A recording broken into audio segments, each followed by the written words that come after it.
I have both land use committees. I have one transportation co-chair and another who's not coming. Jesse, that seems like everyone, doesn't it? Yeah, if you can just give me a couple seconds while we are. Oh, the one I'm waiting for my second vice chair, who's the first item on the agenda. Yeah. So yeah, you're got quorum. You can start whenever you'd like. Yeah, but Jessica was first on the agenda.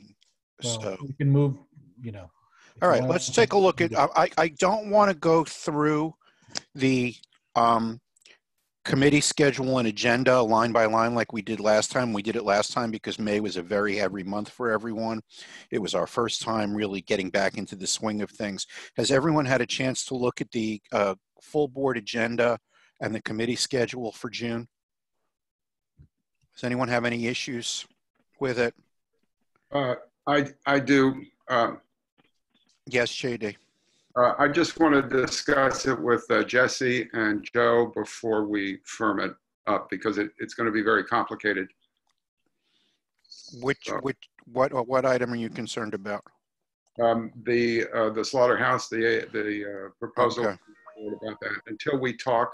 Yeah, no. So I'm sorry, JD. What ended up happening was we should talk. We can talk, but just for clarity's sake, I think that's just being kept on as just a reminder for ourselves, and I think it shouldn't have been included being sent out to the draft because I think we discussed that last exec committee that we'll hold off on that until we get a little bit more clarity as to what the future is. So unless there's something new that I don't know, but that should have not gone out. So right now the only thing you have tentatively pending on your agenda is the presentation by the planning fellow about the sanitation thing that we said we'd try to get done in June. Thank you. Right. So I don't think there is anything of controversy on some of the other committee agendas. Jesse, I think I've got so many windows open. I find that this agenda, but I can't. Hang on. There's the committee schedules. Betty, I think it was Clue that doesn't look like it has a large agenda. Is that right? For Housing, Health and Human Services doesn't look like it has one. So Who doesn't have anything, Lowell? Is Yeah, like, if by large agenda you mean nothing, that looks like. Oh. Yeah. All right. So it's up to you guys if you want to cancel that if nothing comes up. What's the standard practice for notification on cancellation? Well, we would normally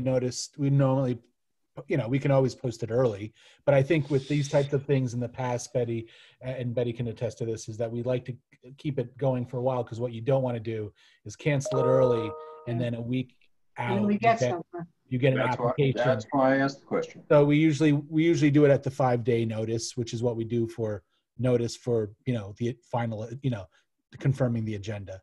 So we can hold on to it and wait till the week before, and we can. Betty, I'm fine with that if you are. Yeah, I'm fine with that too. Yeah, and I'm not inclined to cancel Housing, Health, and Human Services, given what we've got going on with the hotels. If that makes sense to you, Joe and Maria. Joe, you're on mute. I think Joe was giving his assent. You're just curse words, and yet it's better to keep on mute. But okay, so I don't think there's anything else on any of these agendas that are. Alan, you waving or you want to talk? Yeah. I'd like to say just before we get started, I'd like to introduce my new co-chair. Oh yeah, I didn't get that because I did the agenda out of order. I forgot Kit. Yeah. Ladies and gentlemen, Kit Tollerson, our new ACES co-chair since Inga has resigned. My apologies, Kit. Jesse told me to go out of order and I went out of order. Way out. No need to apologize. Glad to be here. Looking forward to working with some of you even more and getting to know those of you that I haven't worked with previously. Okay. So now we're going to get back on track. And I'm going to turn the show over to second vice chair and budget task force chair, Jessica Chait, because we have a letter that is actually going to be an exec letter that the budget task force is in the process of putting together, and I will let Jess explain it all to everyone. Jessica. Sure, thank you. So the budget task force, many of you were just joining us at a 5 o'clock call where we reviewed the mayor's proposed cuts and have begun to outline a letter which will be in response specifically to the items which are proposed for reduction. So this is not going back to March where we looked at all of our priorities and what was what. This is really just a very tailored letter specifically responding to the cuts that have been proposed, which I believe are also in this Dropbox, so if you want to see them. We will work to share a copy of the letter with you very quickly, but essentially we're really focused on our priority areas of education, housing and homelessness, and transportation, which is of course not to say that there aren't many other important issues, but again, trying to be very focused on the cuts that are proposed.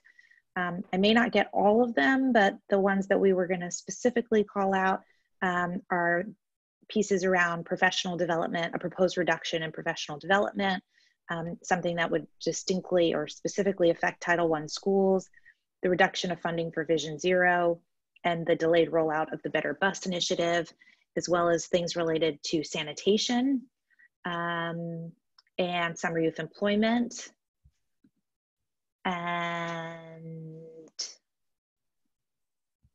maybe some other things, but that about covers it. So obviously you all will have, oh, sorry, it looks like Christine, you want to say something, but you're on mute. I think the homelessness, did you talk about that? Oh, sorry. So we're going to look to see about a specific line item related to homelessness. I actually just went back through a little bit of, just took a few moments. It does seem like there's actually, in some cases, some increases related to homelessness. So I think we really need to tease that out. But of course, we will be affirming our commitment and concern about rising homelessness in our district and ensuring that, or at least making the case that cuts at this time should not be in that area. So there was a suggestion that we leave in a comment about organics, because the ACES committee recently did a sanitation study and organics came up as really important. So while we're not going to use that as the focus, we may add in some language around that at the bottom, including encouraging them to return to the previous, less expensive models that would allow our city to preserve organics collection with the commitment to ensure in the future. Betty, I know we did talk about the request that was made at CLU for language around NYCHA and that process and making sure that that gets maintained, the importance of that. Given that it seems, and you learn something new every day, NYCHA is not part of the city budget. It was felt that we really shouldn't be including that at this point, but not to say that obviously that's not really important and something that we need to look to utilize other channels to continue to advocate and advance. But we put money into the city budget for NYCHA all the time, though. Okay. Do folks? In other words, it's not part of the city budget, but we do, from the community board end, put city budget money into the NYCHA budget. We've done that for decades. Right, but sorry, you're referring to the letter that we write in March, like our priorities letter? In general, we've always, although NYCHA's on its own budget, we include NYCHA items seeking to have the city fund those to the NYCHA budget. That's been the process. Right. So that makes sense, but I think because this letter is specifically responding to the proposed cuts, and it's just a response to that in particular, it doesn't feel, it was suggested that this isn't the right time to put it in. But I hear you, and obviously a huge issue for the community board, and right. Just because it's not in this letter doesn't mean it's going away. Right. What we're trying to do, Joe, is keep this focused on the mayor has proposed certain cuts, and we want to come in and say, well, we know you have to cut things, but don't cut these things. And since he's not proposing cutting money to NYCHA, that it doesn't belong in this letter. And I just want to also add that we're sending the letter as well to the city council. Yes, thank you. Yes, Betty? Betty's got a question. You're on mute, Betty. Bingo. What is the reduction in housing topic that we are saying we don't want to happen? Didn't you mention housing, Jessica? Sure. So there's actually not a specific line item that we're responding to, but we are in our kind of opening statement saying that that is, you know, a critical issue and one that we want to continue to see, you know, be looked at from a variety of perspectives. I mean, I know at the meeting at CLU, there was the suggestion around, you know, non-harassment as well as rental assistance and things like that. So it'll be more in a kind of top of the line, affirming our priority in that area. Okay. Okay. So with that, I don't know, actually, I don't know what we need to do. We'll get a draft letter to you. I don't know if we need to call for something. Right. The idea would be to get this out and vote it out as an exec letter to be presented to the full board next Wednesday. So technically we need a motion and a vote to approve this as an exec letter. Christine, are you making a motion? Yes. Second. All right. All those in favor of the letter as Jessica has outlined? Aye. Anyone opposed? Mike Noble, since I can't see you, and Dolores, I'm asking you to vote. Yes, sir. Yes. Okay. And JD? And JD, Dolores and JD, you both voting in the affirmative? I said aye, yes. Okay, I couldn't, you got lost with everyone else, Dolores, and I didn't see a hand. So, Marty, you have a question or are you voting? I voted already, yeah. I voted okay. in favor. I do have a question. Go ahead. You already voted. Yeah, he can ask a question. The letter's going now, so he can ask all the questions he wants. Yes. Does the letter in its preamble contain a statement asking, saying that we desperately need federal funds? All the letters that I've seen from the controller, the mayor, the city council has that language in it, and I hope we would include it too. Sure. Well, the draft is still forthcoming, but we did receive your suggestion, and I'm sure as we look to others as a model where we'll find that, I can imagine it will be included. Thank you.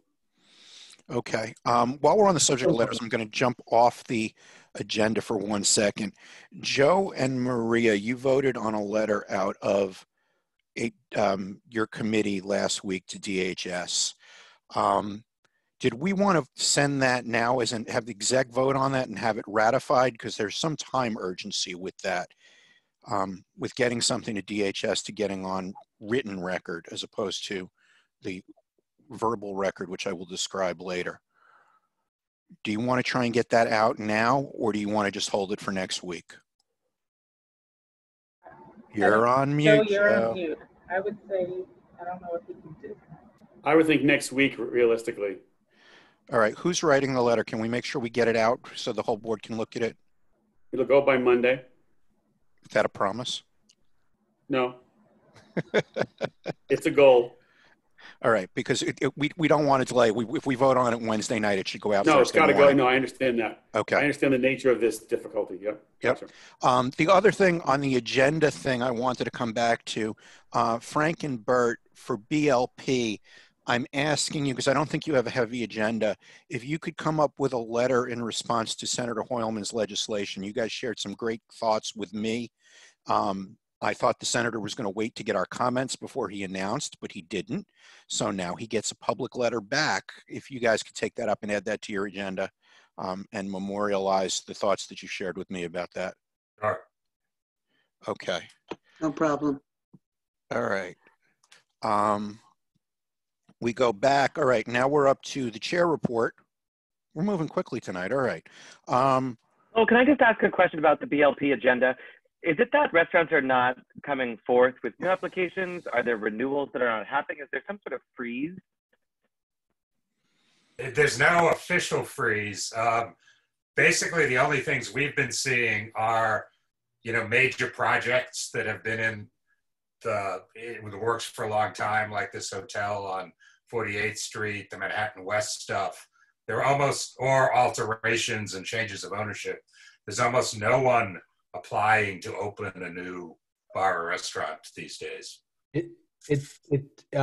We've been told by SLA unofficially that it's going to take them 26 weeks to process anything new. So I think that alone makes people, applicants get, slows Wow. everything. It's Okay. half a year. Thank you. All right. So in terms of committee assignments and co-chair assignments, with the appointment of Kit, I think we're set on the co-chair assignments. If any of you don't like your co-chair, too bad, you're stuck with them for another year. That being said, we do not have back the preference forms or anyone from, existing members indicating that they want to change committees. I am expecting there may be one or two, but we'll deal with that when the time comes. In terms of the new members, we are still waiting on all of their preference forms. We have 2 of 5 back so far. We actually now have 4. We have 4 or 5. You got 2 more? We got 2 more. Okay. Well, as of this morning, we had 2 of 5. Yeah. So that will be forthcoming. In terms of the small meeting report, Jesse and I held one-on-ones with each of the new members, and, gave them the lay of the land, told them to go visit committees. I hope they were attending your committees this month. They all seem really eager to get started. We have a couple, people who are really passionate about some issues. So we'll go from there, but they seem like a good group. The only other meetings that have been held, which is something you should all be aware of, have been over and over again over the last couple of weeks with DHS. As you may all be aware, DHS is starting to move shelter populations out of the shelters and into hotels. So there is no risk of transmission of the coronavirus. So what they've been doing is moving people into hotels and telling us after the fact. So we've had multiple conversations with DHS and with the providers at these hotels. There's the WJ Hotel on 51st Street that DHS moved 143 men into and then told us about it right as they were done moving everyone in. So we met with that provider and with the residents of 51st Street 3 times so far. As I think all of you are aware or may be aware, there are problems on 51st Street with Lantern. So this exacerbated an existing problem. We made clear to DHS in no uncertain terms that they could not have picked a worse street in the city to put this on. And we're pushing them. The letter that I was referring to Joe and Maria specifically asks DHS to close down the WJ and move those men to another hotel. There's another location on 57th Street that men were moved into last Friday, and we got minimal notice. And we had a call this morning with DHS. I'm going to use the line again, Jesse. You knew they were in trouble when Joe Restuccia was the good cop on that call. That's how angry I was. And supposedly they're relaying the message up. Hang on, let me check my script. We are in a crisis. This is an emergency situation, and they are relaying this up the chain of command. I specifically asked for a meeting with the higher ups at DHS to let them know that we are not opposed to doing our part during this crisis, but they can't just pick a hotel because it's there and think that's a good fit, that they need to give us advance notice. We promised we would work with them, that we are not asking for a formal review process, but they've got to let us know, and they've got to, work with us. As Joe said to them, if they keep up their current behavior of just putting people randomly into hotels, they are going to turn the community against supportive housing. So and it's 315 men. Yeah, on 57th Street. Yeah. Yes, JD. 315. Lowell, I appreciate all you're doing, talking to them, but I think we need to be much stronger about this. They are putting, without telling us, there's a risk that they are putting nearby residents at risk because they may not know to avoid contact, to cross the street or whatever. You're right, we're not against it. We want to support it, but they are putting us at risk. Secondly, Why isn't our council member told about this? And thirdly, what assurance do we have that residents who may be testing positive, who are moved from shelters, are maintaining, wearing masks, staying in their room or whatever? 315 men in a hotel. Is DHS, have they told you that they are putting support in that hotel for these men? Yeah, all right. So let me try and answer. I think there were 4 questions in there, JD. First of all, the Speaker's office is getting the same notice we are. They call Eric and then they call Jesse.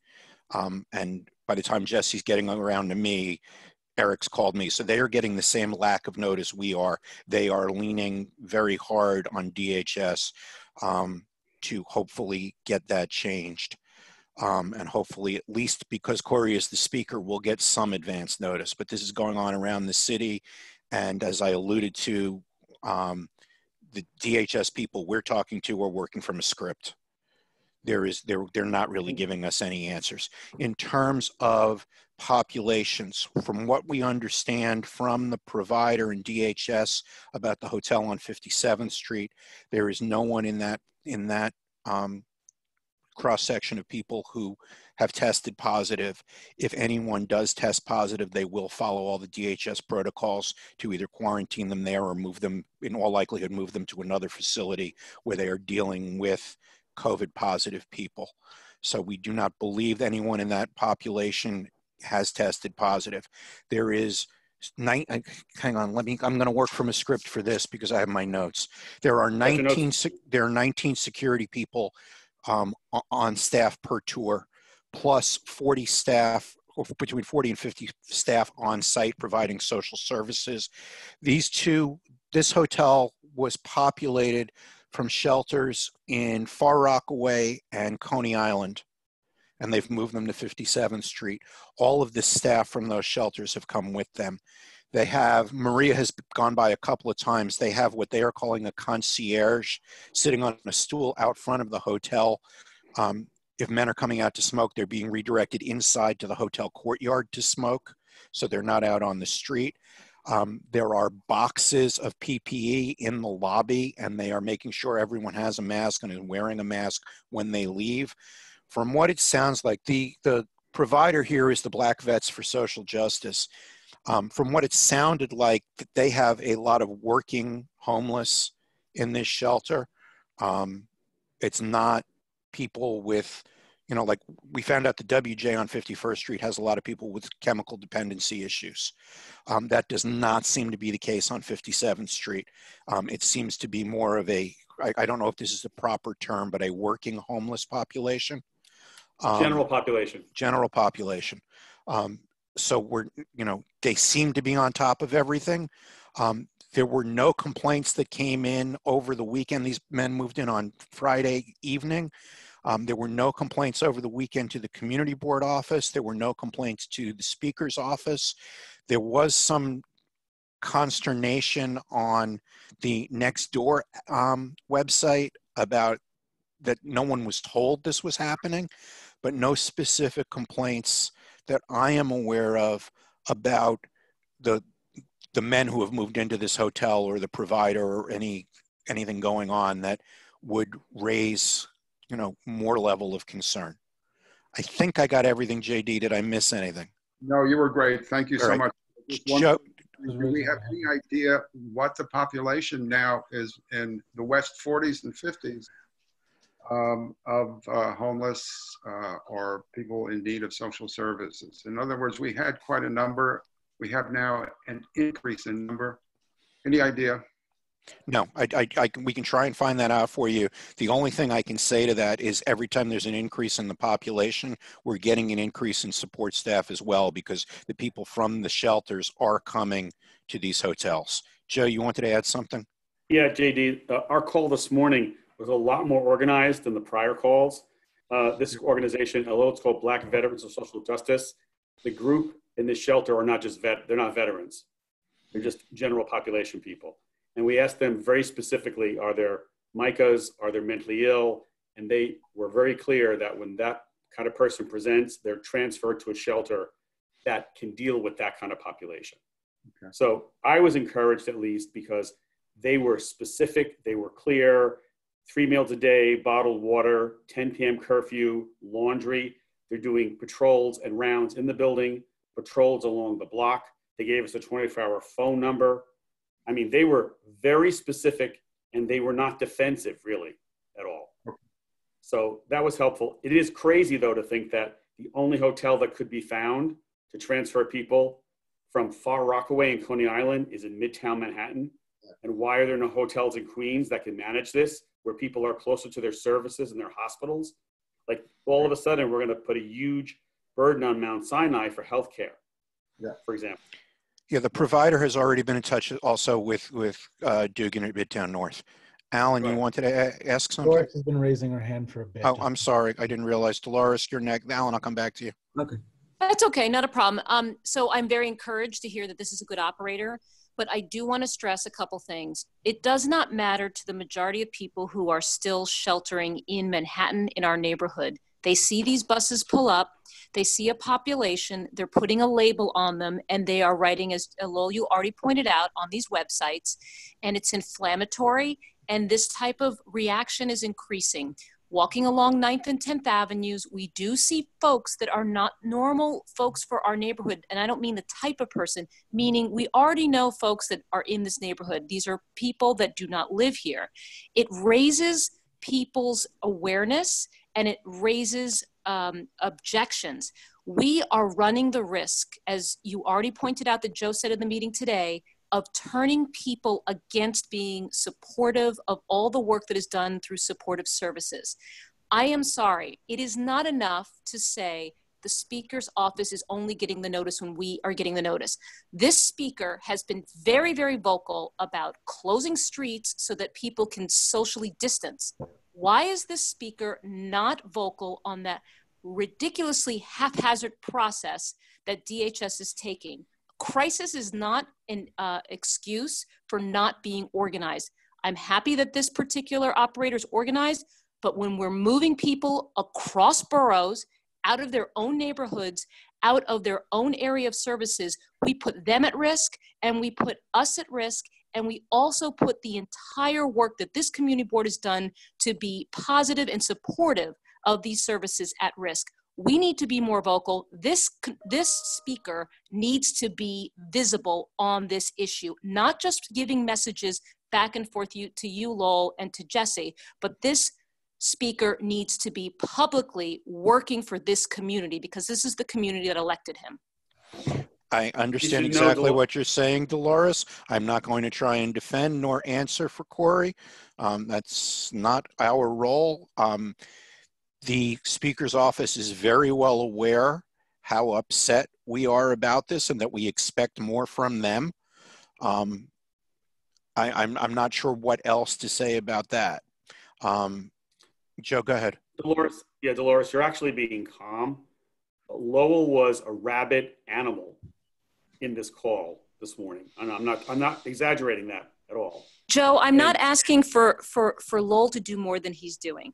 What I am saying I know. Is that it has always been the case, even decades before I was on this community board, that our elected officials took the lead from the community, and the community board was that voice.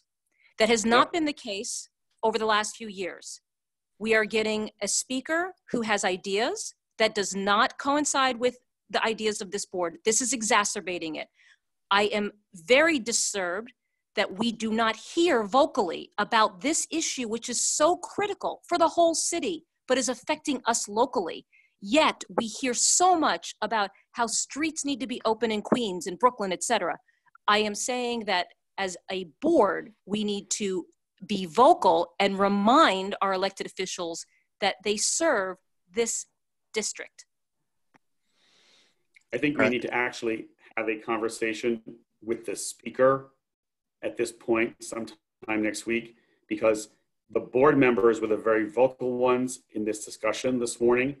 And it's very frustrating because I, like you just mentioned, feel like every bit of work our community has done over decades will be turned around and off against any sort of assistance to the homeless or supportive housing, because this is being, DHS did not hear, every time we mention this, Dolores, that we'd like to work in partnership to assist. All this woman did was give us a script back over and over, letting us know that there was an emergency. That's what you kept saying. Could I add one thing? I really feel that when we do finally learn that this is happening, it's not so important that we call up the speaker. The first thing we should do is call the block associations that are going to be affected, or the tenants organizations on 57th Street. That's the first thing the board should do. Not talk with the speaker's office. JD, I'm going to interrupt you for 1 second. The reason we're speaking with the speaker's office first is that's the only place we're finding out about this from. We're finding out from them. DHS is not telling us. They tell us after the fact. We can finding out from the cops. JD, we can definitely do that going forward. You know, the unfortunate situation is what they do is they tell us at Friday on around 2 o'clock in the afternoon. So, and it's just not the easiest time to get folks on the line about this. So, but we can do that going forward, obviously starting the next week, and making sure the block. Thank you. All right, and we will take, and I'm going to take what JD and Dolores are saying. Jesse, can you set up a meeting with us with not with the office, but with the speaker himself? Can you ask for it? Corey, make that request. Thank you. Alan, and then Christine, and then I'd like to move on if we can. Well, I certainly agree with what's just been said, but I was just curious, how does DHS determine what hotel, is this a bidding thing? Do these hotels bid on these people? I mean, how does it, like Joe said, downtown Brooklyn has hotels, Queens has hotels, motels. I mean, why, how does this happen? What I've been able to discern is that the hotels are going to DHS and volunteering, because according to an article I read this morning, they're getting paid, the hotels are getting paid $165 per person per night, sure. Which is an obscene amount of money, being as though some of these hotels probably don't charge that on a good night. And it's being done that way. There is no organization to it. There is no rhyme nor reason to it. Part of the answer we've gotten as well is that the state or FEMA have taken over some of the more obvious hotels like Times Square, because there is no coordination between the city and the state. I will lay that at the feet of both the governor and the mayor. But Alan, there really are no logical answers to the question you ask, and believe me, we know there are no logical answers because we've asked the questions. Christine. So I missed that, I think, at the beginning, but why are they moving these people from Rockaway to here? They are moving citywide. They are moving shelter populations out of the congregate shelters so they can be in individual hotel rooms to prevent the spread of COVID-19. So if someone gets it, it doesn't infect the entire shelter all at once. And okay, and then so they have not tested the population. They could have been moving only the one which are testing positive, right? Well, they're moving everyone, and if someone comes up positive, they're going to move them to a different shelter. The idea is that all of this entire population is now has their own hotel room. So if they get sick, they have not infected the rest of the shelter, the rest of the population. Okay, and what is the exit strategy? Which means they are here now, we have the hotel, and what is the decision criteria to move them back to Far Rockaway? Christine, so far we've heard that it's basically the shelter operators are doing wellness checks. If anybody's symptomatic, they're moving them out to isolation hotels. I think, quite honestly, DHS has not gotten that far yet to how you can operate a congregate shelter in the case of the pandemic, because they don't know what to do. That's the problem. But so it seems to me that when you meet with Corey, that is a question that must be asked and be very, very clear, is how and when do they go back?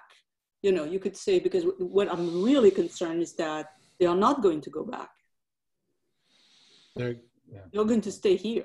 Well, evenally, Well, for a long Christine, the time, hotels. because those hotels are not going to get, revenue for a long time.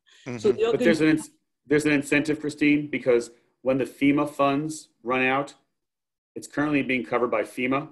So that's the financial incentive goes away. 75% of it's being covered by FEMA. I'm just 75%, right. I'm just putting on the table that it would make me very comfortable. It's first annoying that it's happening, and second, when is it finished? Right. Okay. I'd like to move on then. If no one has anything else, we have a strategy. We're going to try and meet with Corey we're going to demand to meet with Corey about this. And if Eric reports back to Corey how incensed I was this morning, he'll at least give us the time of day, hopefully. Next item on the agenda is Jesse. Hi, everybody. So just very quickly, our office space situation is we're moving along slowly. We have confirmed, due to some advocacy on our end to Brookfield, that we need an extended license agreement with them. They were initially only offering the city 12 months, which doesn't really, make sense. By the time you move in, you're already negotiating and moving out. So they have agreed to a license agreement to 2023. The details have to finally be signed off on by Corporation Council, but I think we're one step closer to being ready. And so once, COVID restrictions are lifted and, loading bays of buildings are allowed and move-ins and move-outs and those businesses that do that kind of stuff are allowed to operate, when we're back in the city, we'll be moving there. Jesse, I want to add one thing on that point. Part of what Jesse learned about why they were trying to limit us to 12 months in this space is viewed as temporary space because we would ideally like a little bit more square footage, and they wanted to incentivize us to find bigger space in their building, and we let them know, hey, look, you find the space, we'll figure this out. Joe? Jesse, movers are now an essential service. Oh, well, as of May 15th. That's good. All right. Good, we can use that one. Go ahead, Jesse. That's that. And then I just wanted to close out with some of the contracts that we have open. So we had 2 out of the 3 contracts that we had with consultants are closed, which is the Housing Conservation Coordinators contract, and then the Change Impact contract. Sam Schwartz is consulting for the intersections. I think there's still a little bit left. We're probably about 90% done with that. So we should be wrapped up for the end of the year. And I believe, tell me if I'm wrong, Christine, transportation was presented the proposals for the intersections, and that'll be a letter coming out of your committee, correct? Christine, you're on mute. I'm not sure we made a letter out of it because we said it has already been reviewed, and DOT doesn't need anything about that. Oh, okay. We could do it, but I mean, I thought that was the point. I don't think a letter doesn't. Go ahead, Jeffrey. Because it just wasn't ever presented to the committee. I mean, the results of the study were never presented, but I mean that's fine. You can, Yeah, we can make a new business if you want. We can make a new business from the board. I mean, everybody was fine with it. That was a non-issue. Jeffrey, did you want to add something? I guess I just feel like it's extra work. We have no objections. We contracted with them to do the study. If we had concerns or objections, then I would see grounds for a letter. But maybe if there's cause to have a paper trail, I'm fine with that. But it just seems almost redundant at this point. We'll make a letter, a 1-page letter. Okay. Yeah, I mean, we just did that similar to like what Clinton Hell's Kitchen Land Use did with the historic district report that we had done the year before. We did it was literally, I think, a 1-page letter saying we support the conclusions of this report. And so you're just on okay, paper. we'll do that. We'll do that. Fine. All right, Jesse, anything else? I think that's it. Yeah, that's all I have. Okay, we have one new business item, and I want to just say 2 seconds of explanation about why. Go ahead, Jesse. One thing I'm sorry, but this goes back to our the committee schedule for June. I just want everybody to remember, though, our next full board isn't until like the end of July. So when you're having things come onto your agenda this month, think about that. So if you need things out sooner, right, for whatever deadlines, for whatever reasons, just, you have to be thinking in that capacity. So go ahead, Jeffrey. Would the process be that we inform the committee we intend for this letter to be ratified by, to be adopted by exec, and then it will be later ratified by full board at the end of July?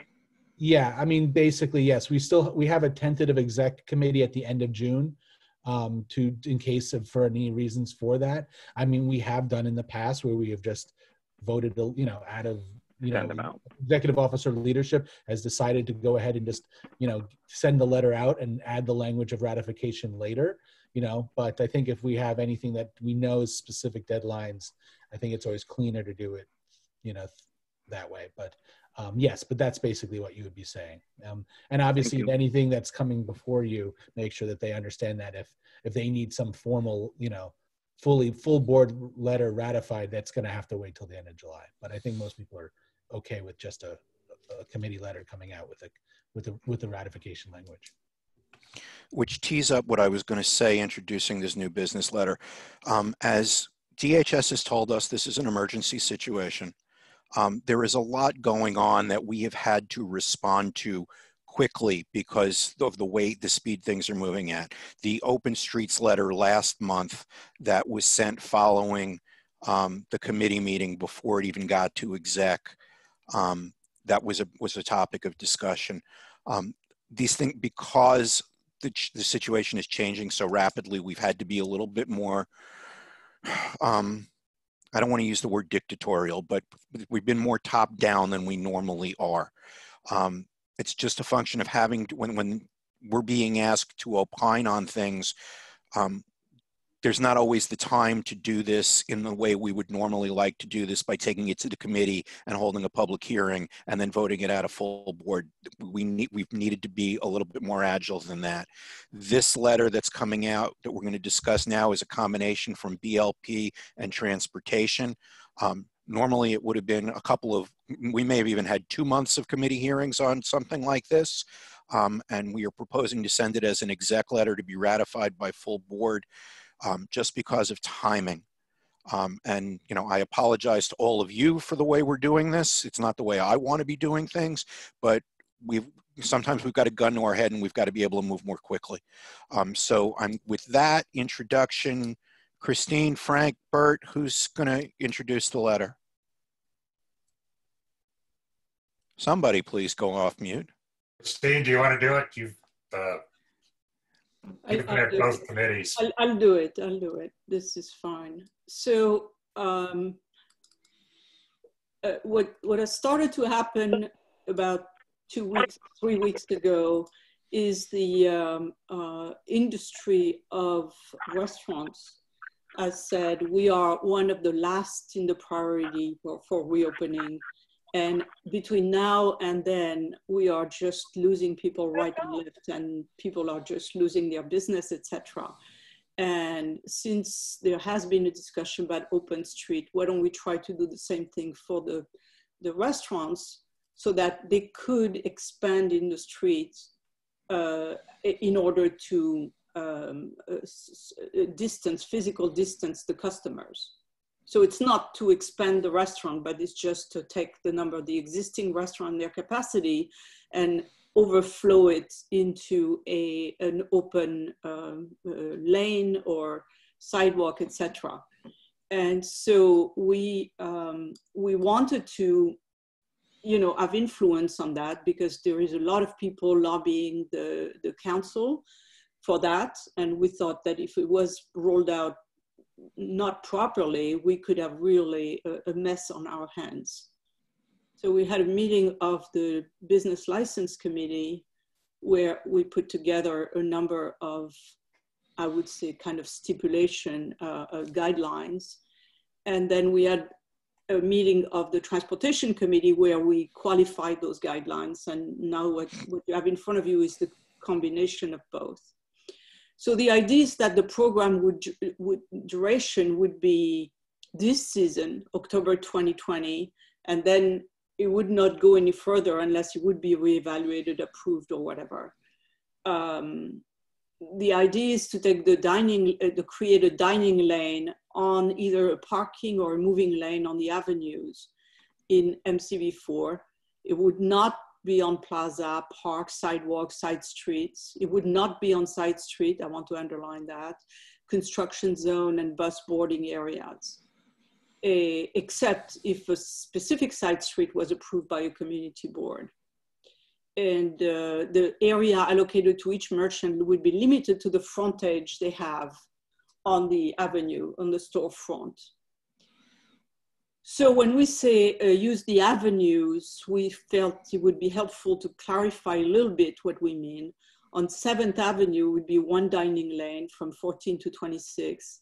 On 8th Avenue, one dining lane from 14 to 23rd, and nothing above that, because above that doesn't seem to be lending itself to that kind of activity. On 9th Avenue, a dining lane on each side, 14 to 42nd, one dining lane on 14 to 42nd, and two dining lane from 42nd to 48. Reason being that people felt really bad that, you know, all the restaurants which were on the west of the avenue were getting, you know, business, and then the people on the right side of the avenue would get nothing. So that was why. And then two streets were identified as potential: West 10th Avenue all the way, West 14th Street from 6 to 11. As you know, there is a meatpacking district there, and then the busway has created a lot of space on the streets, which is not used. And 46th Street because it's restaurant row. Essentially, the hours of operation would be like our Sidewalk Cafe, which is 10 a.m. to 10 p.m. and 11 p.m. for the weekends. There would be no music, no smoking, and all the other stipulation of their method of operation would apply. The establishment would be responsible for the safe operation of the outdoor premises, physical distancing, table and chairs, ADA ramp, and then you know, separation from the traffic. They would have to provide that. The restaurant would provide spacing from on the sidewalks, so there would be 12 feet minimum of sidewalks, and there would be no obstruction on the sidewalk. And finally, we suggested that there should be a consideration for food vendor, that the food vendor should be moved into the parking lane instead of being on the sidewalk, because once they are on the sidewalk, you cannot possibly physically distance. Christine, what happens to where there are bus lanes here? I'm thinking about 9th Avenue, for example. You've got a protected bus lane for a good stretch of the area you're suggesting. No, we don't have a protected bus lane on 9th Avenue. We have a bus lane at I'm sorry. I don't mean bus lane. I meant bicycle lane. Oh, bicycle lane. I misspoke. Yeah. I'm sorry. That would be on the other side of the bicycle lane where the parking lane is. You know, there is a parking lane. Okay, because if you're doing both sides from 42nd to 48th, you're pushing the bikes into traffic. Just a thought. Yeah. So it would go where the parking is, and the bike lane would remain where it is. So you'd have to cross the bike lane to get to the tables. Yes. Okay. Let's go in order that I see in the key here. Dolores, let's start with you. JD, I'll add you to the list. So I just wanted to make a comment of theory and practice. So in theory, you know, we all want to support small businesses, which are restaurants, and we understand the hardship that they'll have, and they'll be one of the last groups besides entertainment to be able to come back from the economic hardship. But right now, we already are seeing as restaurants along 9th and 10th Avenue are starting to reopen for window pickup and for takeout, people are congregating. Many of them trying to go ahead and squeeze out as much as possible where their margins are largest, are offering drinks. Technically, they're to go. People are hanging out on the street. To say that the plan calls for no obstruction is theoretical. And I think also, just Christine, as you mentioned, what is the end plan for the relocation of folks in homeless shelters? What is the end plan for restaurants that have extended their space? I think that as the city begins to come online mid-June, we're going to see real conflicts. The conflicts will be with pedestrians. The conflicts will be cyclists. The conflicts will be cars. I think it's very dangerous for us to be fully supportive of an idea that we know needs to be temporary. I think the proposal is temporary, right? That's what it says in the proposal. Right. My point here is I think it's very dangerous for us to be supportive of a plan which is temporary because of the disruption that it will cause. Okay. All right, Marty.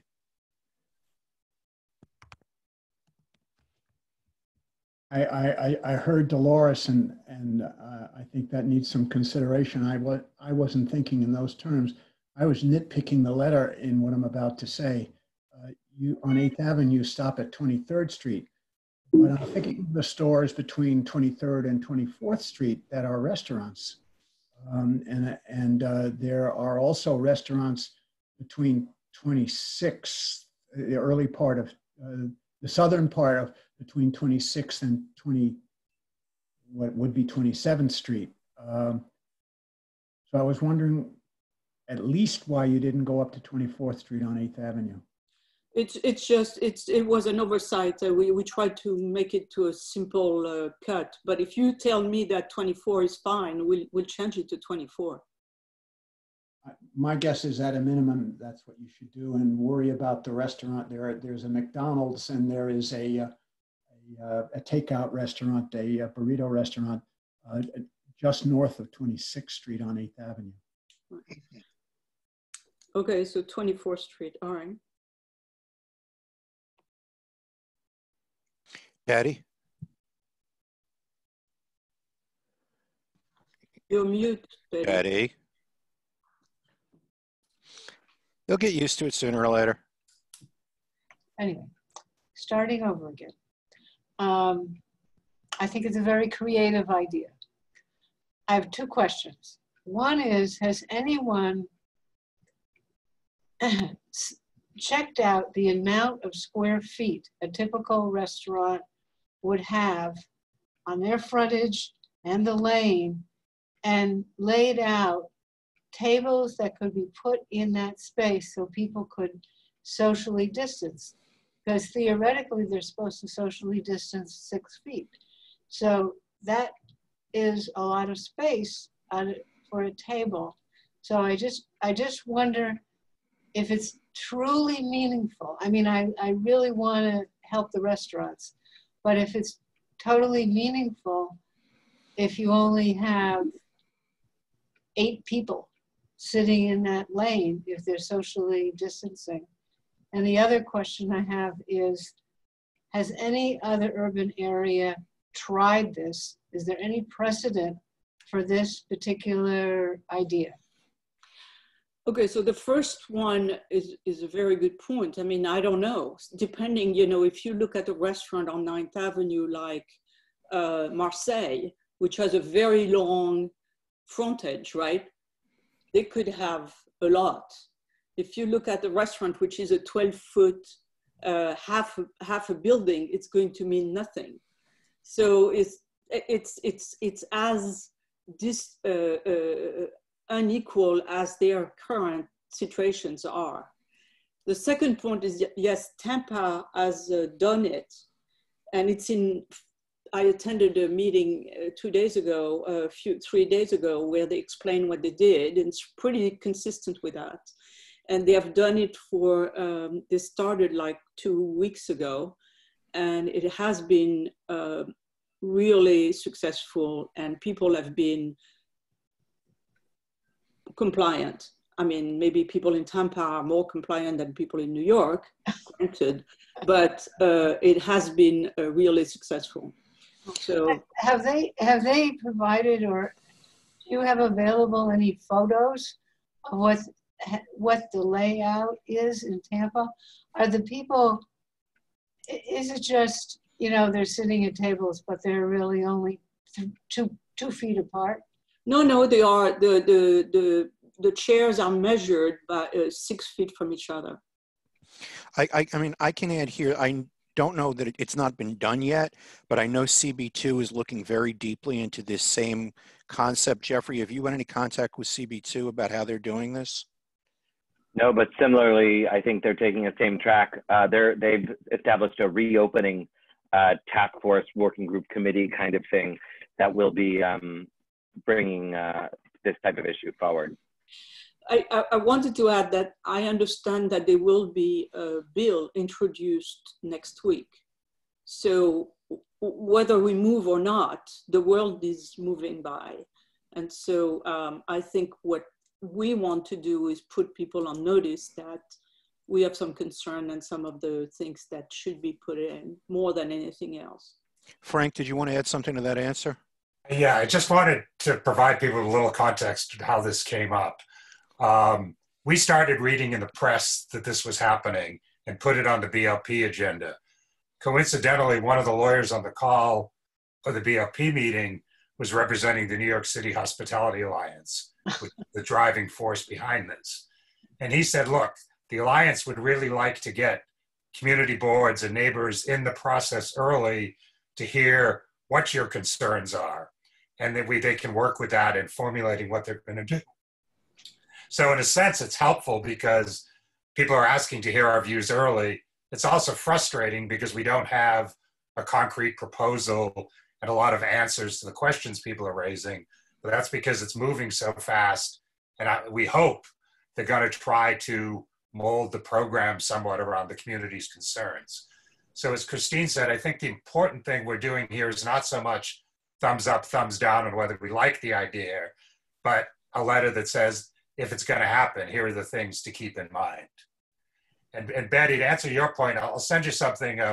David Rockwell Architects, who design a lot of restaurants, actually have a bunch of sketches of how this would play out on New York streets and are offering to design them for free for any restaurants who want to use them. So people have, and it is socially distant and all planned out. Again, as one example. Well, that would be helpful, I think, for everybody to see, to visualize it. Okay. The point Christine made too is in Chelsea, for instance, on 9th Avenue, because I've been to these restaurants, they're very small frontage. So in a sense, probably they could have like one or two tables, but that's just the way it is, But thank you, Frank. I think what the Alliance is hoping for is not a situation like we have in Hell's Kitchen. They're looking at things like the South Street Seaport and are hoping that communities with plazas and parks might be willing to let part of the plaza or park be used for this. And we said right away, we have so little of that, we don't want that happening in CB4, which is how we reverted to using the streets. Oh, that's interesting. Thank you. Mike Noble. JD, I got you. You're next. Yeah, thank you. Hey, Betty, I just sent you an email with an image that has been, used to discuss this issue. And if you get a look at it while I'm talking, at BLP, we discussed this a little bit, and I suggested that you can't outright ban restaurants from using sidewalks when there's ample space in front of their establishment. Why would we want people to disband their existing sidewalk cafes and put them into the street? I mean, it makes no sense to me. If I owned a restaurant, why would I want to do that? I've already got the right to have a sidewalk cafe. If I can keep people distant, what's the problem? And more than that, there are restaurants on 10th Avenue that have so much room in front and that they could easily do this.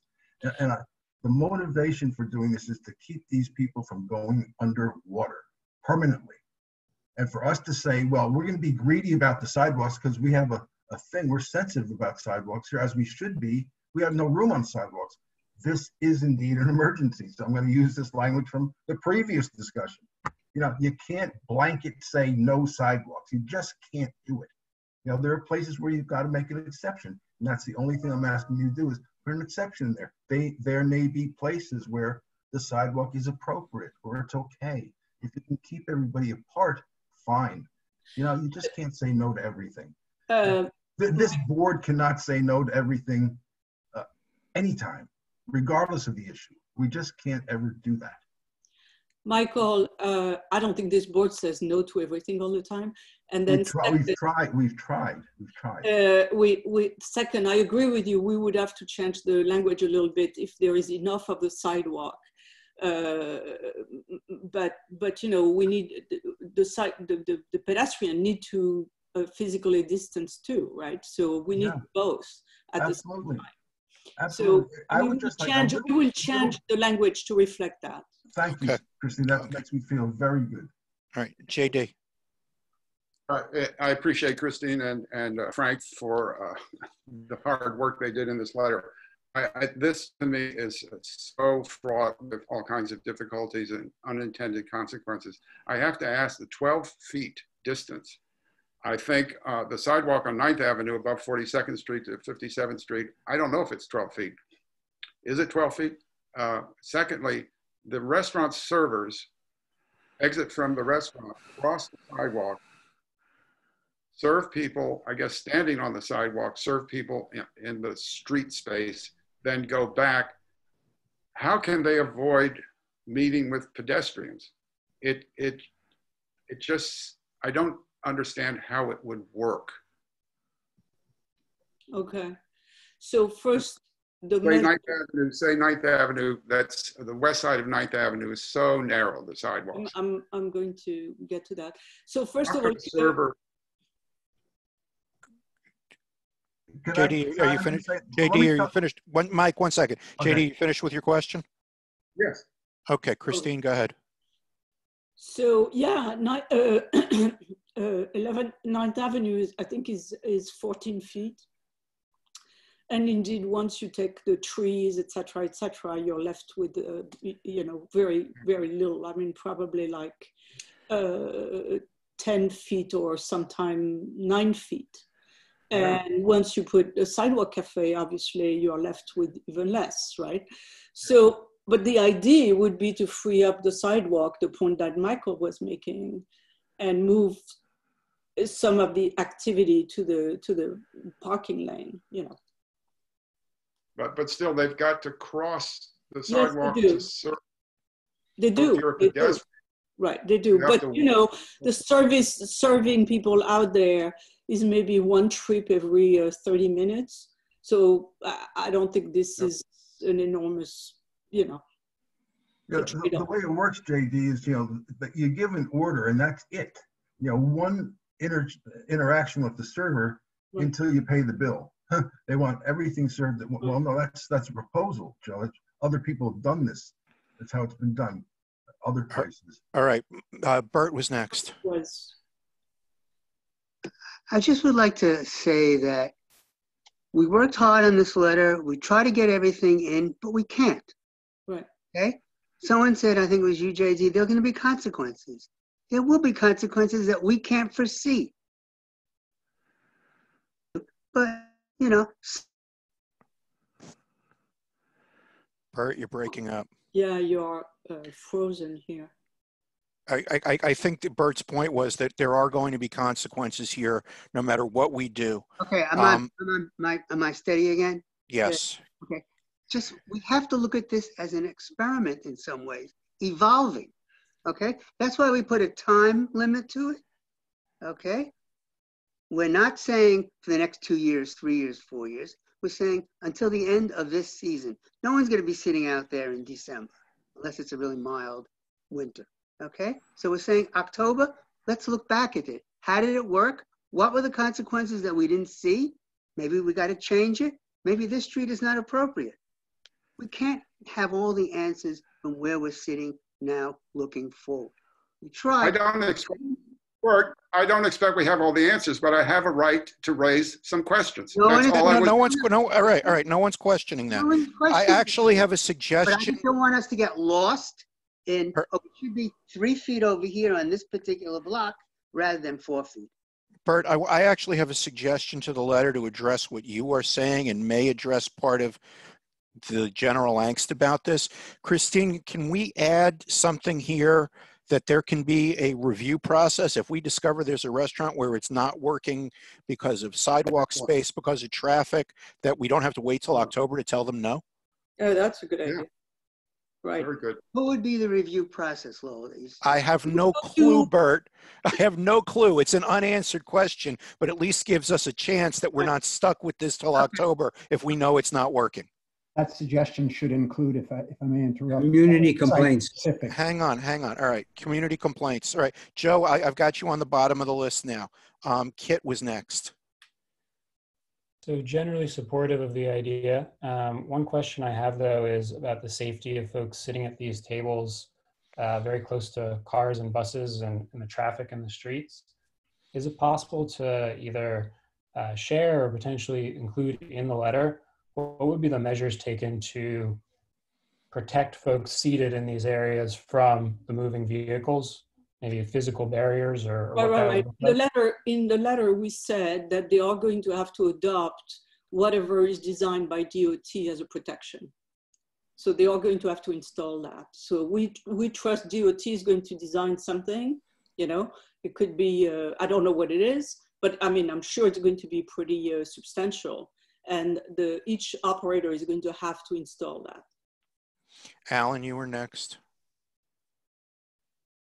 Well, kind of like to follow what Kit was saying. If you're putting a barrier, the barrier is going to have to be inside that lane. So at the end of the day, there may not be a lot of room in that lane for tables or however many tables they want to put in terms of how many seats per table, because the barrier is going to come into the lane, right? Yeah. So depends on what kind of barrier they come up with. Could be a planter, which is what, 18 inches wide or at least, or something like that, or even those Virginia guys, the Jersey barriers, which are about 18 inches, 18 inches at the bottom. That takes away, I don't know how wide, the lane is, traffic lane is. So it may, whatever their regulations come up, a lot of restaurants may say, it may not even be worthwhile doing it. Exactly. Exactly. Joe? Yeah, I just wanted to say that this is imperfect and going to be a mess, and that's okay. Because we truly are trying to figure out something to hold on to some of these restaurants. I don't think it's going to work so well. I don't think it's going to just happen that there's going to be one order and that's back and forth. It is going to be messy and ugly, but I don't think we have any choice as a community board. I can tell you directly, I have restaurants that are tenants of Clinton Housing, and there are some that are hanging on with a thread. So we're really going to be losing some of these businesses. I say we give it a go, and then when it doesn't work, we let them know about it and figure out the best way we can manage it. I think we should do it. Mm-hmm. All right. I have Marty. I'll come back to you in a second. You already had one shot. I have a concern just about, and I'm not sure how this works. I'm going to take 3 blocks as an example. 10th Avenue between 22nd and 26th Street. Between 22nd and 23rd, there are 5 restaurants, 2 on the west side and 3 on the east side. Then you go to the next block, 23rd to 24th, there are 2 restaurants on the west side and nothing on the east side. Then you get to 25th and 26th, and there are restaurants on the east side but not on the west side. How do you decide how you're going to do this? Are you going to prioritize one side over the other? You can't obviously jump back and forth. On this block, it's on the west side. On this block, it's on the east side. Where by doing this, we are prioritizing some restaurants over others, it seems. And I'm not sure what the answer is. I'm just raising it as a concern. No, there, it's a very good concern, and there is no answer to it. It's like some restaurants are at a corner, and it's a very nice location, and some restaurants are in a different location, and luck, the luck of the draw, and there is nothing we can do about that. All right, I just wanted to make sure we raised it. Yeah. Because Bert and I will protect different restaurants between 22nd and 23rd. I agree. All right, back to Marty. I just think I favor this letter for the reasons you've all said, that we want to keep these folks in business and they're hanging by a thread. Somewhere in the letter, maybe early on, you need to craft something about this being a site-specific, that there needs to be site-specific evaluations. I think I said that before, but I don't know if it was heard. So the issue with the site-specific would get us back to a process like the BLP or transportation, and who does it and how much time it takes, and the cycle of approval of the community board is like 60 days. The whole purpose that these restaurants have is to try to move earlier in June and get it done early June, and be able to get out and make money. And so I think that what we said before, which was if there is a problem, we're going to be able to interfere to address it. I think that's the way to do it, because if we say we need to have an approval, it's not going to work. No, I don't mean a pre-approval. Okay. I think you're absolutely right in what you're saying, but the evaluation does need to be site-specific. When there is a problem, and that should be in the letter. That it's messy, or Joe was saying this, and the evaluations need to be site-specific. Absolutely. Different issues. I agree. Jeffrey, go ahead. Thank you. I was going to make a motion acknowledging all the comments that have been made and Christine has noted, and wrap up this letter. And I don't have it in front of me. Christine, who's this going to? The speaker, the administration? So we had a discussion when I wasn't sure. Now I understand that there is a bill that is going to be introduced next week. And if this is the case, I think our letter should go to both Corey and de Blasio, and then copy the administration, I guess. Yes, and specifically Deputy Mayors Bean and Anglin, because their respective agencies have all the relevant reporting agencies coming to those deputy mayors, would be my recommendation. Okay. Yeah. All right, but that's a motion. I hear Jeffrey's motion. I just want to make sure everyone's had their say before we do this, because anyone else have a comment? I didn't see any. That's why I'm throwing it open. JD, go ahead. I will support the letter, but Lowell, you had made a comment about a quicker review, just in case there are consequences detrimental to the community. Right. We should be able to raise something, Christine. I think she's got that, JD. I got this one. Okay. Is there a second to Jeffrey's motion? Marty, thank you. All those in favor? Anyone opposed? Michael Noble. Aye. Right. Dolores? Dolores actually isn't a member of exec, so she can't vote, so it doesn't matter that I can't hear her. Oh, that's not true. I voted by raising my hand. Okay. I voted in favor. Jeffrey, are you present not eligible since there's a meatpacking thing here, or? Thank you, yes, for that, Mr. Chair. I'm going to go P&E on this. Okay. Then the letter passes. Okay. I'm sorry, very quickly, just clarity, was Michael Noble's vote a no? Yes. Okay. It was a yes. No, he voted yes. Oh, he voted yes. Okay. I believe this was unanimous, with the exception of Jeffrey's P&E. Got it. Just a point. So we have received, when was that, Jesse? A questionnaire from the Restaurant Association saying if we were going to do it, where would it be? Like a survey. And so we will use that letter to respond to the survey. Okay. Does anyone have any other new business? All right, then we're done. Thank you all very much.